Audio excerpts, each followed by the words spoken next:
Welcome to another Fire Away Friday. I hope we have more challenging questions than last week. And, last week you actually had the interview that I had with Ocean Junction, I believe it was, which was a lot of fun to do. And hopefully you gleaned something from that interview. Maybe you have a question spawning off of that interview. That would be good. But today I wanted to talk just a little bit about the differences between practice and race. Okay. And, just to touch on a few concepts is that, in practice, we're talking about the application of skills, or we're talking about the application of training concepts in terms of physical development. Previous episodes, I've talked about the physiological development side of aerobic training and how that develops your heart, lungs, and circulatory system, increases the mitochondria in your muscles, and other details like that. But in a practice setting, we're looking at swimming is a sport of repetition, and, laying down those fundamentals and doing them repeatedly correctly is a very important concept. Today we were at the pool and we were able to watch some of the divers going off the 10-meter tower. And I tell you, if you don't have the correct technique or you make a mistake doing a dive and spin turns off the 10-meter tower, you have immediate painful feedback of doing it wrong. Not so much in swimming, right? We just become less efficient. We slow down faster. We use more energy to travel through the water. So in practice, the coaches are really trying to apply skills in combination with training energy systems to develop that physical presence within the athlete. So we might have a technical focus on the practice. There might be tactics, right? How you would swim a certain event. For example, today we did a practice where I asked some of the girls to do a dive 200 backstroke or breaststroke, and they had to hit proper splitting guidelines, and they had to be within +4 of their best time rounded up, as well as an underwater component. So if they failed in any of those areas, we were going to warm down and then do it again, which we did. And they improved greatly on the second round. They swam it much better. They were technically solid. So that practice was really focusing on tactics within those 200s. Okay. Practice can be a physical challenge. It can be designed on, for example, today is an aerobic day. We're working on your heart, lung, circulatory system to try to develop that, right? Or maybe it's a speed day where we're working on that. An important concept for parents and swimmers to understand is that you really can't separate technique from effort. Although we do find that there is a diminishing return, there's a kind of an inverse relationship between effort and technique or efficiency. Okay, so if you imagine somebody that's running a 100-meter dash and they take these giant strides that are as far as they can go, their tempo, their jogging rate, their stride rate is very low, and therefore their speed is very low.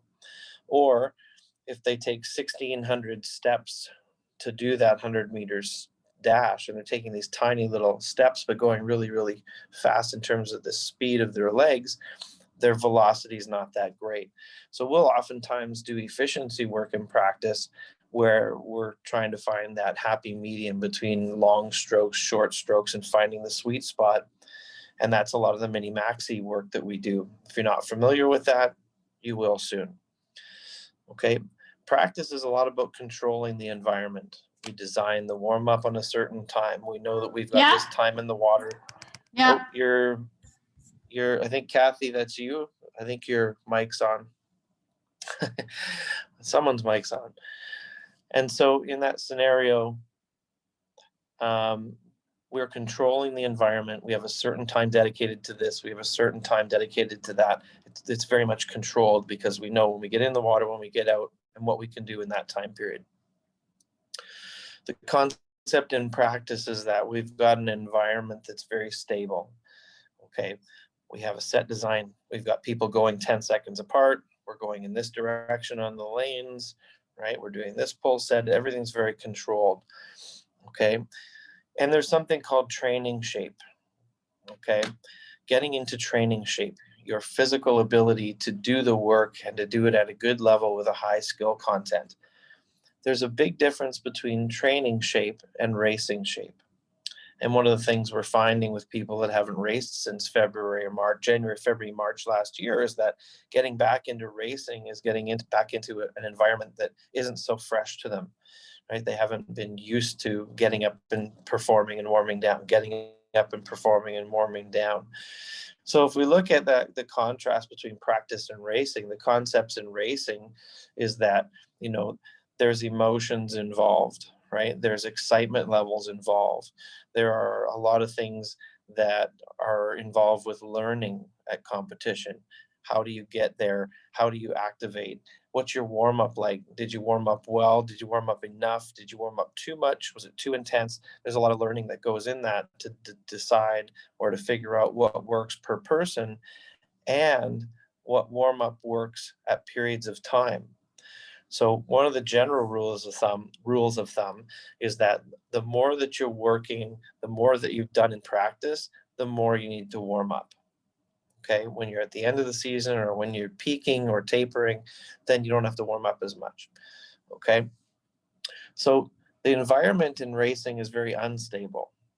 We don't know how many people are in your lane. Some people might be pulling with paddles. Some people might be kicking with fins. Some people might be swimming. It's a very uncontrolled environment. You can't control the people beside you of what they're going to do. You have to learn to react to the race in a certain way. You have to learn from that experience, right? Did you go out too hard because you wanted to be in the race and then paid for it in the second half? Or conversely, did you go out too slow because you were measuring yourself against people and you thought, well, maybe I shouldn't be ahead of these people at the halfway mark, right? And then found the second half was just way too fast because you had so much energy left over. So the racing environment, the reactions to people, the reactions, and I pause myself for a second. You can look at it in a certain light going, well, it's an individual sport. You've got your own lane, and you're just focused on your time and your swim. There's a component of that rationally, but the other side of it is, another consideration is the reason why they start and they go take your marks, go, is to see who wins. Like at the Olympic Games or at national championships, part of that event is to decide who wins and who's second, who's third, who's fourth. The beauty of the individual sport is that you may not win or medal or final, but you can measure yourself against the clock. So that's the beautiful part of the sport, is that you do have that self-monitoring and self-progression, self-reflection, individual side of the sport, but you're also in a competitive sport where the object is to try and win, okay, and win at all benefit. So when we're looking at those different concepts of practice and racing, like racing shape takes a while for you to get up, race, and get comfortable in that environment, right? You're never going to reach that level of intensity in practice, no matter what anybody says. The level of intensity in racing is unmatched in practice. You can have different levels of pain in practice by doing very difficult, challenging sets. But when you've got one given event at one moment in time against a few people around you, it's a real finite kind of moment in time. And the level of intensity in competing is just that much higher. Okay. So there's a definite difference between being physically fit and in shape for training purposes. And then there's the side of it of racing shape. So controlled environment with very specific objectives that the coach is trying to do with the athletes.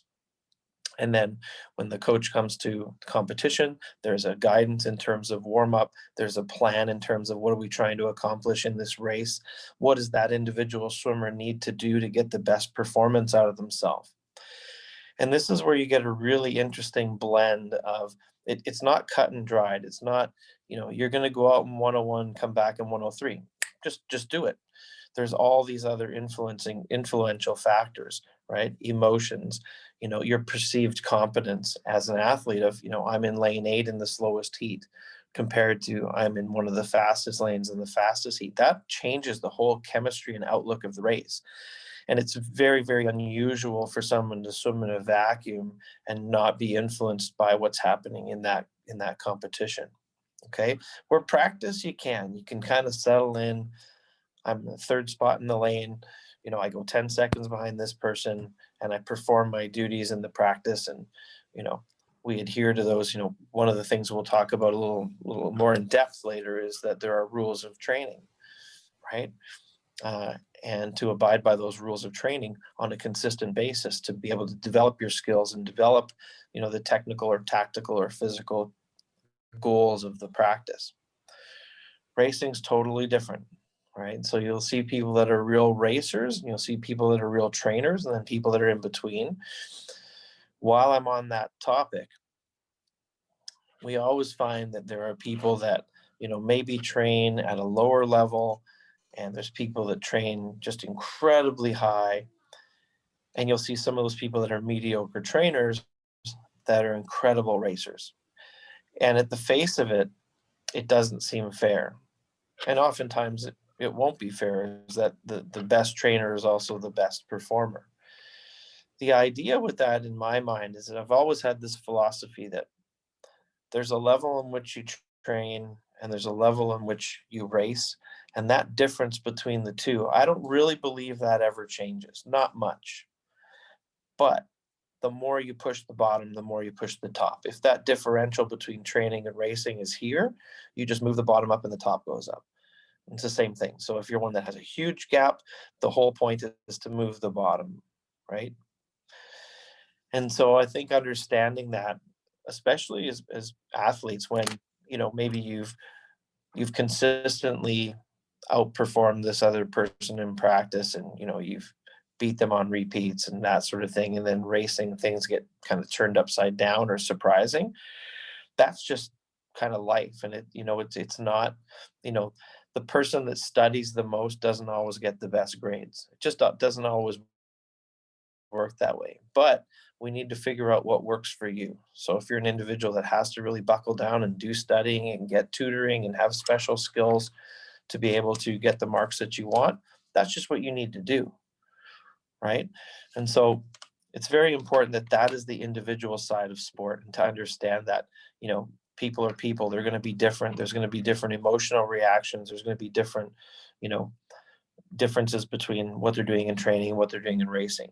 Obviously, the best people in the world, the absolute cream of the crop, are the most talented people in the world, and they're also the most diligent, hardworking people in the world. You're always going to have percentages. So, maybe you're one of the most talented people in the world and you're a super hard worker in the world, and maybe your lifestyle isn't that great, or you make poor choices in other areas. That's kind of life again as well. People make mistakes, people learn, but again, it's not fair. Okay, it's just individual. So understanding that is part of the process. And I think today's topic with discussing the differences between practicing and racing is really important for us to understand. We do have rules of racing, we have rules of training, and that will kind of be deciphered and spread out, throughout the club, and the coaches will talk to the athletes about that. And the idea is to try to, address all areas so that you're functioning, getting all cylinders firing and doing all those areas really, really well, right? And that's why we've lined those up. But let me check here. Do we have any questions that are popping up? So in the chat, I don't see any questions. Let's fire away. Come on, let's fire away Friday, or otherwise it's going to be a short meeting today. Right, so I've outlined differences between practice and racing. I've talked about practice being the application of skills, the demands of physical development, tactical, technical, controlled environment versus not controlled environment, and the learning process. And there's a difference in learning. Your practices, say you have five practices a week, you have opportunities to come in and, and learn and learn and learn and learn. Where at swim meets, you come in and you might only have a couple of events. And it might be true that you go into a swim, and here's the dangerous part. You swim really well, go warm down, you're super happy, you took time off, and then you go home. The dangerous part of that is you really haven't learned anything. Oftentimes, you learn the most from your failures, right? I focused on the outcome rather than the process. I got too anxious and nervous, so it felt really hard, right? So you always have to extract the lessons and failure is one of the best teachers, but also you have to learn from your successes. What did I do correctly? What did I do consistently well? How was I thinking that led to these really good performances? Parents, sometimes the stars just align. They had their favorite breakfast. They love sunny days. It was sunny outside. They went to the competition. They loved the pool. The water was the right temperature. They were in a position where they could see that they could win. So they felt really good about themselves and really were quite positive about what they were going to do. And then they were in a position where they could see they were going to win, and it inspired them to go even more. What we find, what we find is that those are the situations where we see our athletes do really big best times. It's usually not in heat 2, lane 7. We don't usually see that. Sometimes, yeah. But when we have a really good perfect storm, things line up, that's usually when we see those fantastic performances. Now, that doesn't mean to say that we don't want to see, or we won't see, great performances from less than ideal environments. That is totally the goal. We want to be able to develop our athletes so that they can swim well in any situation, whether it's cold water, terrible air conditions, not a great pool, at sea level or at altitude, out in the sun where they're swimming outdoors. Like, that's part of developing these athletes. And it takes years to be able to go through and develop all those kind of resiliency factors and to be able to learn from that. So extremely important that you're learning from both situations. Okay, we've got a couple questions. So number one, what are your thoughts on the cancellation of national championships the year that was just announced? Well, Coach Glenn, I didn't know that because I was at this kind of high performance event today, and I have not seen that. But that is very disappointing because I think our team would do very well at the national championships. But thank you for bringing that to my attention. So my thoughts on it is that why can't we do it virtually, right? Why can't we have a virtual nationals and just divide it in 3 points? Eastern Canada, Centre Canada, and Western Canada, and just merge the results and do it that way, right? Like, one of the things we looked at today was, what did the girls go in the 400 IM down at the is it not the Texas Invite, the San Antonio Invitational or Grand Prix Series, and Tessa would have been going in number 1 after the heats, right? So it's very simple to compare results, and it's 2021. It shouldn't be too hard to do that. So my feeling is that they're just being lazy. What can a swimmer do to become better at practicing? Is there a certain skill set one needs to develop? Well, I think the deeper question on that is, what's holding you back, right? Are you scared of what's coming to practice, or are you excited? And there might be a little bit of both. Are you trying to accomplish the task, or are you avoiding pain, or are you avoiding challenge or discomfort? It's kind of a loaded question, but I think that the answer is, try to find what's holding you back. Like, are you swimming defensively or offensively? And what I mean by that is, when you swim defensively, you protect yourself in the set. If it was 3100s, say on 130, are you managing yourself at 116s until the last 3, and then you go, 16, 12, 11, 9? Well, you've basically only really done 3 good hundreds out of the 30, right? If you've managed yourself. So a lot of it has to do with the psychology of how you're approaching the task at hand, right? Is it something you have to do, or is it something you want to do? That's a big one. Follow up on that if I haven't answered your question. When the pools reopen, what will training look like in terms of load? Well, first of all, we will make sure that we ease the athletes in, that there'll be a progressive overload. It's very important for parents to understand that, we won't be pounding it out right away. There'll be challenge, but it's important that we have progressive overload. The nice thing is, it's only been a few months, and we did have practice through June through to December. So that training is kind of in the bank, and that it won't take too long to get back up to speed. But it would be definitely a progressive thing. And once we know the details with regards to pool time that we're allocated, number of swimmers per lane that we're allocated, the schedule may look different in terms of being able to get as many people back in the water as possible. It may be at a 75% training load.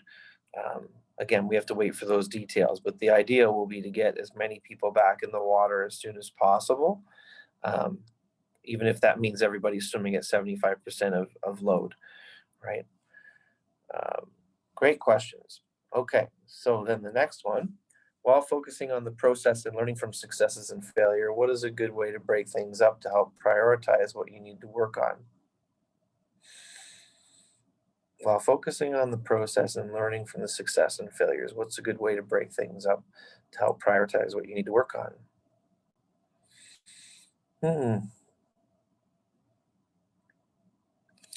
I'm not sure how to answer that one, to be honest, Coach. Um, I'm kind of a I'm a simpler kind of approach kind of guy. I believe that we dwell on our positives with athletes and we address the negatives. Um, so, for example, someone that might be a really good distance freestyler that is really pull oriented, I would work on increasing their ability to kick, but I wouldn't do that at the detriment of their strength, right? So I would still maintain a really good pulling practice regimen and develop their kicking um, as we go. So I'll just follow up with that. Yeah, I think probably it's just keeping it simple, right? And identifying, one of the things the girls did really well after the first effort in the 200 backstroke this morning was their underwater kicks, where traditionally they've been poor or weak or undisciplined on that. And they were very good because I made it a requirement, right? So I think that there's a balancing act of addressing your weaknesses and understanding that's your biggest area that you can get better, but not at the sacrifice or detriment of your other areas. Okay, next question. How long will it take to get back to the level of fitness we were at before the December lockdown? Good question. Partly depends on what you've been doing since we've been out of the pool, right? If you've been active and you've been participating in the dry land that's been allocated to your group, and you've heeded the recommendations that we've done, not long at all. It's the feel part of the swimming will take a little bit longer, but usually within 2 weeks you'll find your stride and you'll start feeling better again. Um, that's saying that you make all your practices, that you haven't missed any. Um, and that sort of so not that long. One thing that the ISL taught us was that even with this global pandemic and people that were out of the water for a while and had to find all these new and unusual ways of training, they swam fast. There were some really, really fast results. So it really got us thinking about, the approach and what we really need to do, and that we shouldn't worry too much about some of these hurdles, because where there's a will, there's a way. So great question. And I think if you've been sitting back and not really doing the stuff that the coaches have handed out, and you've kind of partially done it, and then it's going to take you longer. Okay. What does it mean when you go faster at practice than in meets? Well, without knowing the specific individual, typically it's an anxiety or a nervous issue. You either there's something called paralysis through analysis. And paralysis through analysis means that you think so much that you forget to race, and that you kind of tie yourself up in knots overthinking, and you just don't let yourself race. Okay. So I think a lot of times you get into practice and all you're trying to do is work hard and do a good job and, compete and push yourself. When sometimes you'll start thinking too much at a swim meet, right? Or the focus changes. Maybe you put pressure on yourself. Maybe there's external pressure. Okay. And we know that stress is the number one killer of performance. more than lack of sleep, more than lack of warm down, more than lack of fitness, to tell you the truth. Anxiety and stress and that sort of thing just absolutely robs you, gets you thinking the wrong way, you tie up, you don't have any energy. So I think in terms of you going faster at practice than swim meets, it's probably a good idea to analyze, are you being too excited, too up, too overstimulated? Are you worried about the result? Are you worried about the pain of the 200 fly? Right? All those thoughts are nothing but negative and they will only hurt you in racing. Where in practice, if you're like, oh well, it's just practice, it doesn't really matter, and then you just end up going for it and you swim faster, that's telling you something, right? So how you approach your competition and your racing needs to be evaluated. Maybe you're someone that just didn't get up that day. You got to be honest with yourself. It's Sunday morning after Thursday night distance, Friday heats and finals, Saturday heats and finals, Sunday morning. And, Sunday morning is the best time to move forward in your rankings because so many people will come in late. They'll do a lousy warm up and they kind of just want to go back to bed, right? If that happens to be you, you need to be honest with yourself and fix that. And as a club and as a coaching staff, we will be really, really encouraging Sunday mornings are our mornings, right? This is where the tough break through. This is where the strong-willed and the strong-minded will break through and get into that final where the lazy swimmer who didn't warm up and stayed up too late and kind of just wants to do, just doesn't want to be there on Sunday morning. Maybe they'll be ninth and you'll be eighth. Those are the big opportunity days. So that's something you got to ask yourself. Is it normal for a swimmer to feel nervous for a tough practice? Do the nerves eventually go away on itself? Yeah, I think it's normal for athletes to be a little worried about what might be coming, especially if it's going to be, you know, Wednesday challenge day, or it's normal for people to get nervous. But I think here's something you can remember: it never lasts. Pain never lasts. Think of the hardest set you've ever done or the hardest race you've ever done. Within minutes, you're talking to people. Within minutes, your heart rates come down. Within seconds, you can catch your breath. And it just never really lasts. So if you can hang on to that thought, even if it's 100 hundreds, you still get a little bit of rest and then you go again. And you have to endure and you have to withstand that, but it never lasts. And it's never that bad, right? It's never that bad. Okay. Next one. Well, okay, and do the nerves eventually go away on itself? I don't think, to a large extent, no.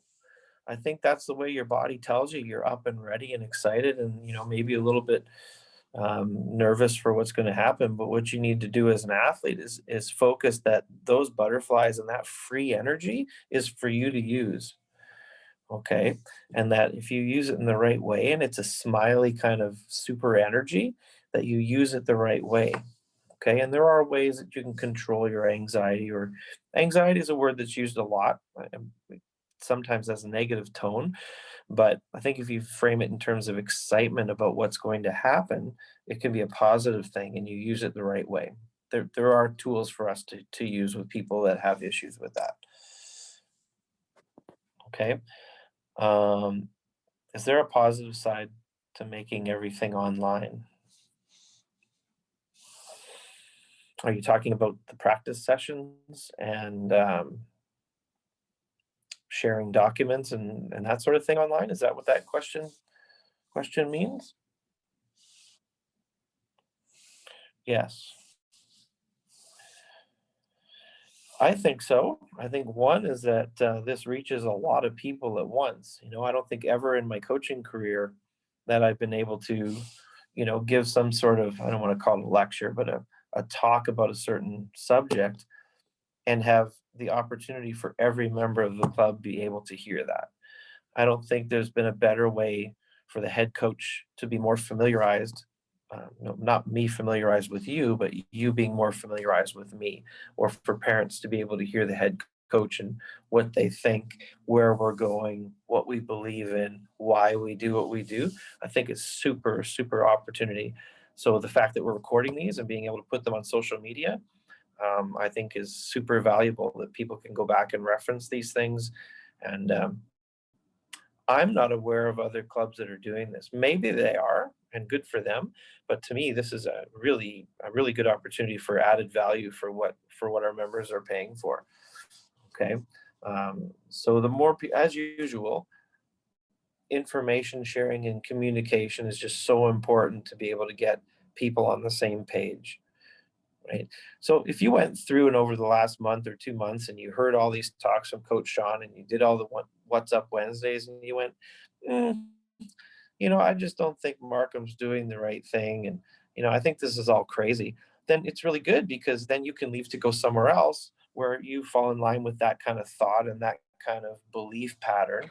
Right. Or people from other clubs watch this and see this online and go, "Holy cow, this is really good. I can really relate to that. I want to be part of that." Right. So in some ways, it's really good, because we're not a communist country. We're not a communist kind of situation where you don't have to be here. The nice thing is it allows me to be able to present to you what we believe in, why we think it's important, and really tell you the whole package, so that you guys are like totally in. You completely understand. You see the value in it. It's very clear what our mission is, what we believe in as a club. And if people don't agree with that, it's a free country. You can find somewhere else that maybe fits your belief system or that sort of thing. I just find that this approach, we've talked about from day one: attitude, work ethic, process driven. I mean, maybe some people don't believe in that. I just haven't found that's the case with successful people in business, successful universities, you know, kind of the whole package. So over my career, I've been fortunate enough to have, many swimmers on the international level and a number of national champions and 3 national championships. And this has been the philosophy. So this question is really, really getting me going here, thinking about it. But the answer is yes. I think this is super positive. It's just a great opportunity to share information and to have it as a legacy, right? We have this recorded now, right? So we can access it and use it however we see fit. Any other questions coming out there? You're welcome, by the way. It might surprise some people that I actually say the words. We might have members that look at this and go, I don't like that. I don't believe in that. So the way that I come from is, I think that we can be, very honest with our approach and very open, that when you look at it and you relate it to life or school or that sort of thing, you can go, yeah, that makes sense. And I understand this process, and really get behind it, because not everybody's going to make the national championships. Not everybody's going to get a scholarship. Even fewer are going to make the Olympic trials, and much fewer than that will make the Olympic team. It's not really about that. It's about that whole success journey. It's all about that process driven approach that is all about personal excellence. Okay.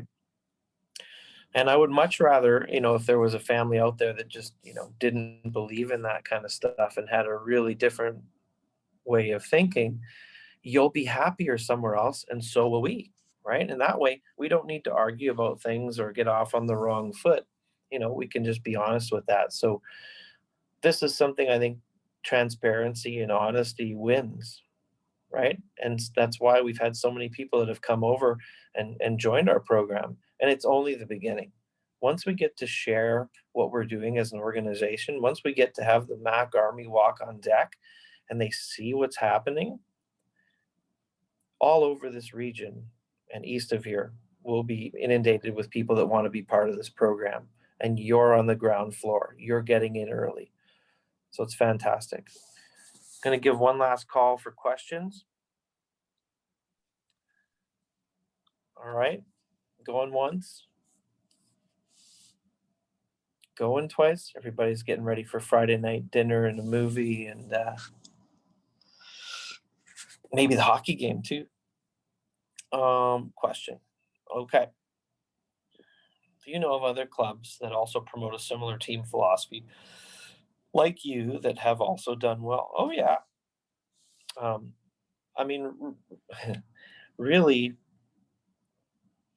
the previous head coaches of Etobicoke and North York, Coach Murray and Coach Kevin, who passed away last year. I mean, we were all of that kind of philosophy. Um, I find right now there's a huge push in the country for individual results. There's a huge emphasis on elitism, which we talked about earlier, which is fine. I mean, I want to win as badly as everybody, or anybody. I want to see people win Olympic gold medals too, but that's at the end of the process, and the process is for everybody, right? Every member of our club can benefit from our philosophy and our kind of traction and what we do on a daily basis. Everyone. And that to me has a lot of value. This club isn't about one swimmer. It's not about making the Olympics. I mean, that is a result of a good process, right? And what we believe in first and foremost is developing good people, right? So to answer your question, definitely those two gentlemen had a huge influence on my coaching style, and I learned under them. So we sure shared that theme. And I think to a certain extent, Coach Bill does in Toronto Swim Club as well. But I guess the proof's in the pudding. I mean, I don't want to sit here and say that nobody else is doing a great job, but the proof's in the pudding. And I think that what we're doing is exceptionally exciting and really good and just inherently good. But yeah, I don't see a lot of people really thriving and focusing on what we're talking about here. Not to this extent, not as detailed. And we have some swimmers that are on the line here that have come from other clubs. You guys should put some comments in, right? Because you have that perspective of whether you came from North York or Etobicoke or Richmond Hill or Oakville or Burlington or wherever it is, and you can speak up and answer that as well. But that's what we're doing. Okay. Has there been any news as to when the pool will open? No. We are in constant communication. There was even a communication that went to the mayor today, and we've received a response from the mayor that basically said we'll have more information coming. So as soon as we know, we'll update you. But that is, as of this afternoon, we fly back from the mayor just saying there's more information to come. All right, so if there aren't any other questions here, I just want to thank you guys for joining us, and I hope that you've been able to take something away from that whole discussion about the differences between practice and racing, and understanding that there are two different worlds. In the same way, short course and long course are two different worlds, and it's a different galaxy, short course yards to long course meters. And there's no such thing as conversions. I don't believe in converted times. Like, computer generated times are not real. They don't tell you in a computer generated time that takes into account conversions. It doesn't tell you if that person is good on the walls. It doesn't tell you if they're bad underwaters. It doesn't tell you if they're phenomenal dolphin kickers, right? Or not. So I'm really, really against conversions. Different worlds. Practicing and racing, different worlds. Long course meters, short course yards, completely different worlds. Like, you'll see people at the NCAAs, amazing swimmers, and they will be kind of middle of the pack internationally and maybe even don't even make international teams. So anyway, I kind of got to that one, but it's important for you to know. So for example, all the time in the last 20 years, I've heard people talk about how fast they went short course yards, and they're, the converted time means this long course. Almost never, right? Long course is an absolute, totally different beast. All right. So without further ado, if you don't have any more questions, we're going once, we're going twice. You're welcome, Coach. And you're welcome, everybody. Have a wonderful weekend. Okay. I'm not going to say stay safe. Everybody else says that, but thanks for tuning in. And I'm glad if you got something out of this. All right. Take care, everybody. Bye.